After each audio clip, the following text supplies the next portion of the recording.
Testing. Let's see if everything is working. I am burning the midnight oil tonight. Can't be helped. Let's see. Okay, it looks like we're on. Here we go.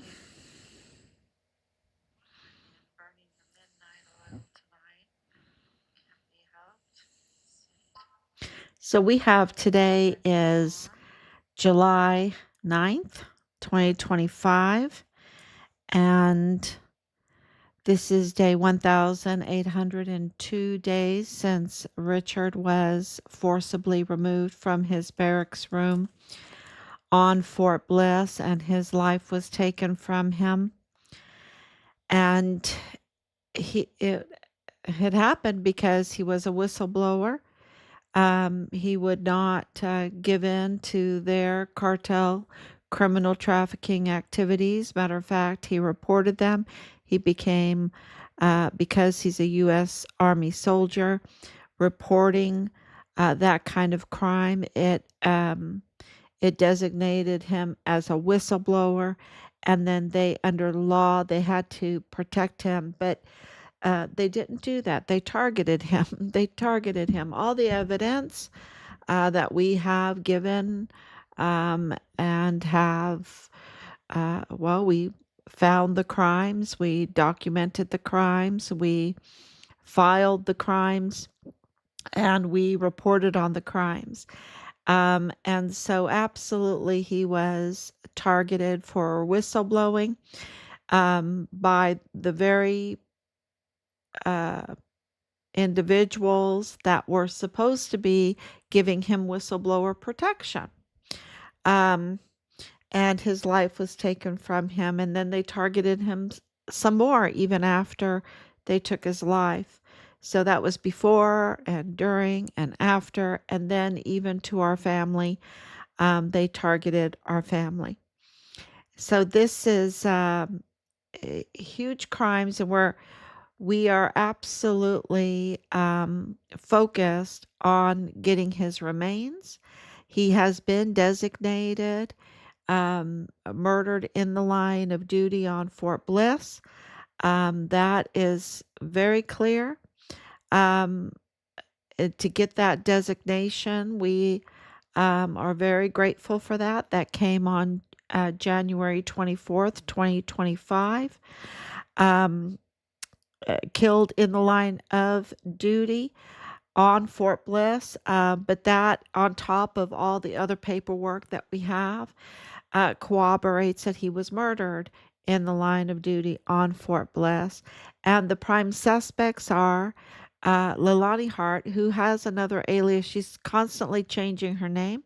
I've been putting that up there. And she's the mother of Richard's platoon leader, Dallas Hart.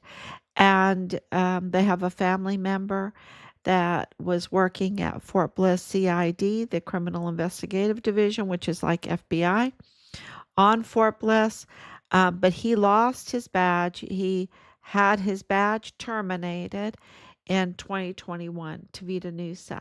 And Tavita Nusa's brother, Solomone Nusa, is mortuary affairs, not just any mortuary affairs. He is like the logistics for mortuary affairs. And I put that up. I think I put that up there. His CV. It's really shocking. So he would absolutely be able to have Richard's remains moved around. That's what that means. To have, in the military, to sign off on having remains moved around. And that is, and Tavita Nusa has surgical skills. He's trained in surgical skills. So, and we know that there is evidence that that they dismembered Richard, and that partial remains were taken over to Juarez. And because Purchase Funeral Homes is involved in this with other funeral homes, because mortuary affairs is part of this, because the fraud of cashing in on death benefits and disability benefits, and also through U.S. aid funding for any migrants. When you have millions of migrants coming through, hundreds of thousands of children being trafficked, some of them don't make it, right? And a lot of them don't make it. And those funds, especially when you're traveling, migrating with criminals and people coming out of psychological problematic institutions, right? When you have severe mental health conditions, um, and you're traveling with uh, criminals and that, then there's a lot of loss of life, a lot of loss of life. And that's why these hundreds of thousands of children, they just can't find them all, because there's a lot of loss of life. Um, and what do you do with the remains, right? What do you do with the remains? Well, and these despicable people, the evidence points to cashing in on these remains to the full extent. I mean, really fraudulently. Um, and what do I mean by that? Well, to send them over to Juarez without any kind of forensic examination. That's what is um, being talked about right now. Demanding in this uh, mass dumping ground of rotting bodies that were piled on top of each other in Juarez, Mexico. That's the state of Chihuahua, Mexico, and it's clear evidence from what they found that these were seemingly tortured, many of them tortured and murdered, and that no forensics has been done on these bodies, and that the number of bodies has now gone. We don't have exact numbers, but they're almost up to 1,000, 400 to 1,000, and our information that we're getting is it's closer to 1,000 bodies now. Remember, the news reported 383. It's closer to 1,000 now. This is huge, huge human rights violations with this, and the demand. I know it's really difficult, day in and day out to talk about this, because especially, um, you know, there was no vetting, or, the forensic review of these individuals, and there is absolutely appears to be torture and violent death, and um, so the demand is for, they only have identified 6 of these remains, reports say, and so there's demands that uh, there needs to be a forensic um, review on all of these, and there's partial remains, that there needs to be a forensic review. The problem for us is that we've gotten word back that the AG, the Attorney General's office there in Chihuahua, tampered with our son's case, and even got rid of the DNA that Robert, our eldest son, flew in there to give.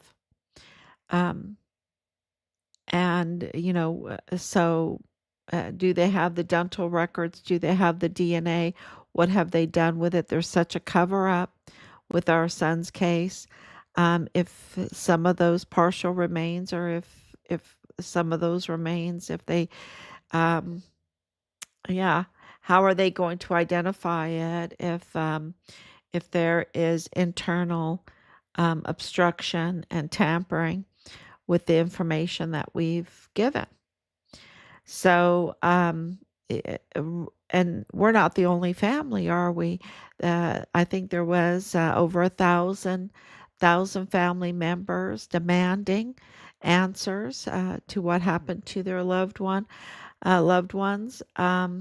And so, so there that there is way more than 400 bodies, and so the demand for forensic review is coming from government officials, those that do have authority. So and we know that there are a lot that are compromised. There are a lot that are compromised with the cartel in Mexico. That's why, uh, there's not a trust. The trust has really been broken in Mexico. But there are those that love their country in Mexico, just like in the United States, that are fighting for the rule of law, for decency, for forensic review of each and every one of these bodies that were left there to decompose. Um, and of course, they were saying that some of these bodies were there for 4 years. Um, where are the investigators? Where's the oversight, right? All of that should have constant investigation or um, inspections. Where are the inspections of this place? 4 years, no inspections. And then to have purchased funeral homes absolutely implicated in this, and their only lawyer is Bill Hicks. Bill Hicks, that connects it to the United States. And Purchase is very big. Purchases handles a lot of bodies. I think exclusively gets contracts. We'll see. We'll see. But uh, what we're hearing is, uh, ex- you know, Mario Raskin Ortiz, the medical examiner, favors Purchase, favors them a lot for the contracts of the removals of um, of bodies, of remains. So we'll see. But for Mario Raskin Ortiz of course, he's involved in this, to get all of this money and no forensic review of these bodies, if any of them are American and they don't have a forensic review, or that's just and he gets paid 511 uh 500 and over 500% over the average wage of anybody. I mean, is $500,000 a year not enough for him? I mean, because that's where it is. It's just about at 500,000, $500,000 a year, and we don't even get the forensic reviews, or we don't get accurate forensic reviews, or we get tampered with death certificates. Um, very sloppy. And this is Texas Tech University Health Science Center, okay? Because Mario Raskin Ortiz is absolutely connected to Texas Tech University Health Science Center, along with Melissa Mendez, who, works along with Patrick Crucius, the mass shooter for the Walmart mass shooting, sister-in-law, Alexis Mayella, but and also connected to George Toros. George Toros is the husband. Torres is the husband of Melissa Mendez in the FBI. In the FBI. So, they're all connected. It sounds convoluted or confusing. What you need to know is that they're all connected. They all have like uh, wives and husbands and, you know, cousins and you know, because this whole thing with 3905 Bliss Avenue and Rosa Maria Valdez Garcia and Danae Katzen is connected to Mario Raskin Ortiz. And then he's connected to uh, Veronica Escobar, brought him over. And he lied on his application for his visa, right? So he's illegally in the country, right? And he had absolutely no qualifications then to even get that job, to get the job for the $500,000. It's such a racket, and of course they're connected together because it wouldn't happen otherwise. It just wouldn't happen. They're just all this cartel, criminal trafficking group. Nexus is a good word. Um, that uh, with narco politicians, and that include the military, that include narco um, generals. Narco generals, absolutely. Narco General Sean Bernabe, Narco General um, um, Garrett, right? Michael Garrett. Uh, so very clearly they're up to no good, and they've caused a lot of death. And then they tried to profit off of the death. They caused the death. Um, and, you know, Bill Hicks being part of Purchase, right? Um, was appointed by Governor Abbott. And so Governor Abbott is implicated in this. So this is, a big deal because he's like one of the most important people, most powerful positions in the United States. I think he's like number four, as far as a governor goes, um, which is very, very powerful. And if he wanted to stop all this criminal trafficking, he absolutely had the power to do it, and he didn't. And he didn't. And there's, a lot of talk about the flooding, because Texas has so much power. Where is like the Homeland Security for Texas? They have their own kind of little Homeland Security. Where is that right now? That whole flood. Of course, I trust my dream because I know I had it, and it's still very vivid today in my dream.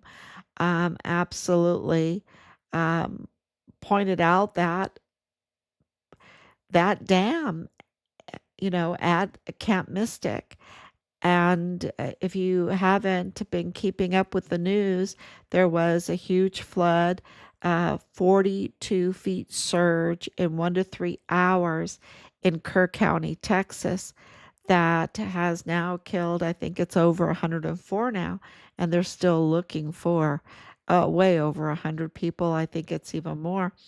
Um, and it destroyed a girls' camp called Camp Mystic.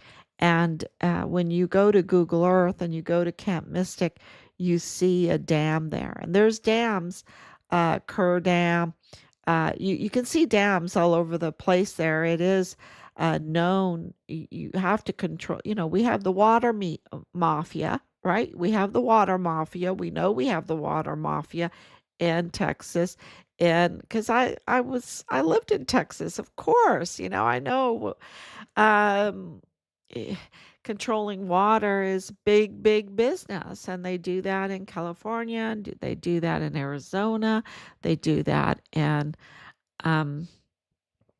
in most states, right? In New Mexico. And so, there's all this conspiracy and everything about seeding clouds and this and that. But there is uh, controlling on ground level, and through these dams and reservoirs and are, they can control the water. And to have 42 feet water surge in 1 to 3 hours is just, it's just, just doesn't happen. It just doesn't happen. And yet it did. And yet it did. And in my dream, I saw that the time had to be right. He was always looking at his time, this official, and I had that dream on June 16th, 2025.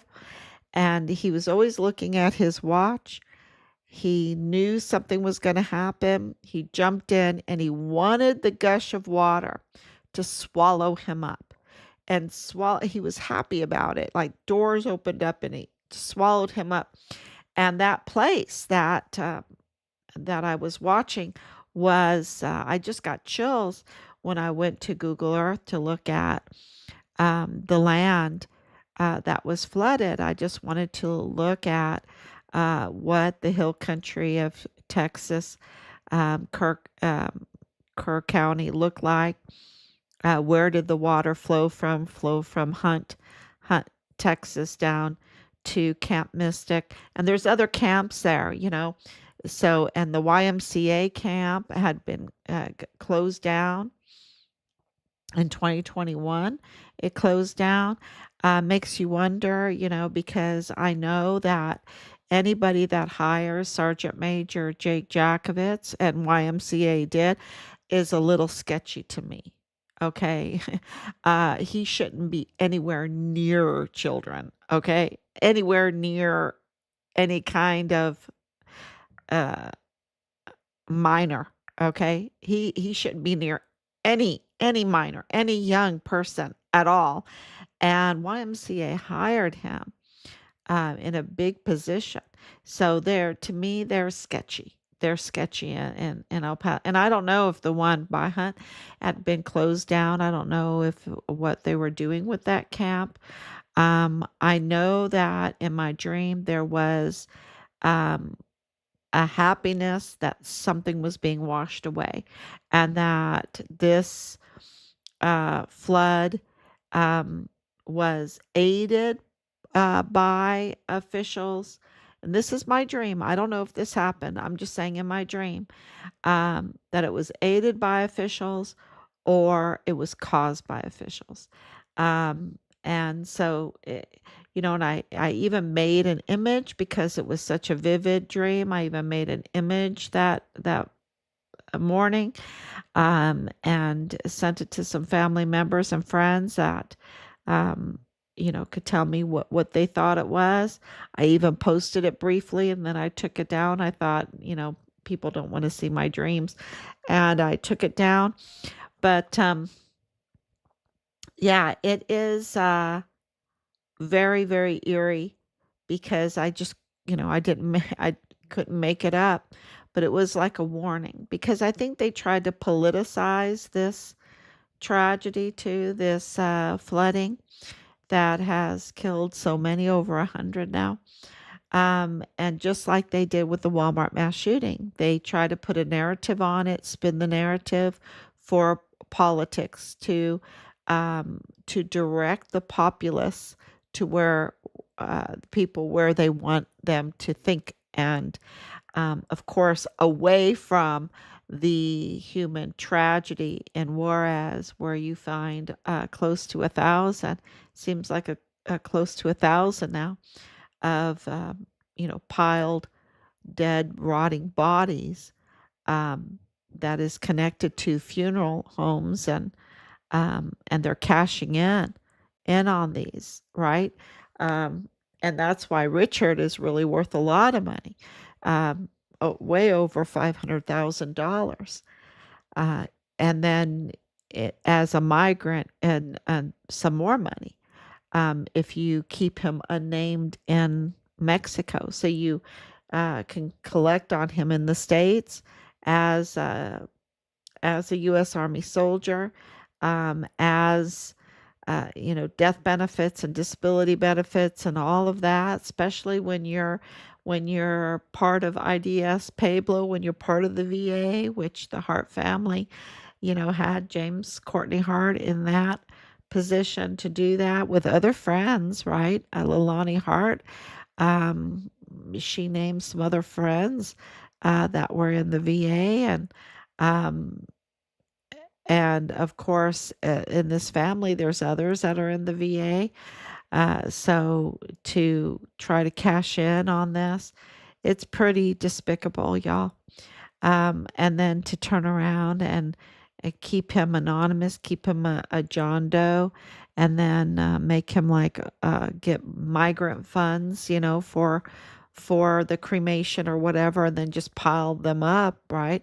And then just let them sit there, really. Uh, how can you let a body sit there for 4 years, right?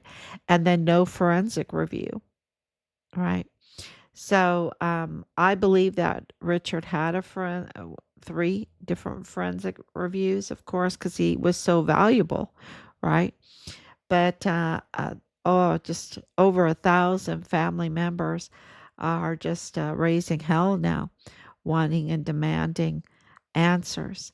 And now some politicians um, that have a conscience are also demanding forensic review and identification. And also because they've been tortured, they want to know, is there a violent crime here? Have they been tortured? Then we need prosecution, right? So it's that's where the direction should be. Of course, we have Guzman. That's El Chapo's son, right? I think it's his son, yeah. Um, that made the plea deal with the U.S. authorities and the Mexican authorities that have lost all credibility because they're so cartel connected. Have are not very happy that Guzman made this plea deal um, without any Mexican authorities being there, which they have a point. I think they have a point, but at the same time, they've lost all credibility, and they are aiding and abetting um, the T organization. So what's Trump's administration supposed to do? I mean, they can't aid and abet and a T group, because then they would be committing a crime. So until Scheinbaum cleans up her act and cleans up her administration and stop being compromised and working with these um, cartel groups that have now been designated by the world as a T group. I don't think that they can. What is the Trump administration supposed to do? So, this is where Guzman made the plea deal, and he pled guilty. And this is these extradited. There was 29 of them, and it continues. And I think that this is really, really helps find Richard's remains. I think that really helps find Richard's remains. We're getting there. But between all of the demands for forensic reviews and then the cartel that have access to information, this plea deal, I think, is very, very good for Richard's case. So that is there's just so much news because of the deals that Greg Abbott was making, these intelligence and security deals with the president of Chihuahua, Mexico, which is illegal there in itself. It's just he can't do that. So those need addressing. Why he is doing that um, with the governor of Chihuahua at the time with General Kelly, right? General Kelly was working for her during that time. I think so. And he's making these security deals, or maybe that came right before April 2022, I believe it was. Um, So, but the deal itself is illegal, so that needs to be revoked. There's just a lot of layers, like onions, a lot of layers to go through to get Richard's remains and to get accountability. And so we are absolutely keep peeling and peeling it away and discover sometimes, a surprise every time. Um, and we thank you so much for your sharing of this information. And we ask you to share some more because sharing is what gets us closer to finding Richard. So thank you so much. God bless you. Thank you, Danielle, for coming on. And I will let you go. We'll be back tomorrow. There's so much going on in the background with the letters. I think I'm going to post some of the letters. I think I'm going to start doing that, um, and or a summary of the letters that we've been sending out. Uh, it's a lot of them. It's a lot of them, and I hope that you will share them, and share this whole everything about this case that is connected to so many other cases, because this is how we're going to make El Paso a much much better place, less extra. I mean, the way they raise the property taxes there again. I mean, they're brutal there. They're just absolutely brutal. So thank you so much, everybody, and God bless you. And I will be back.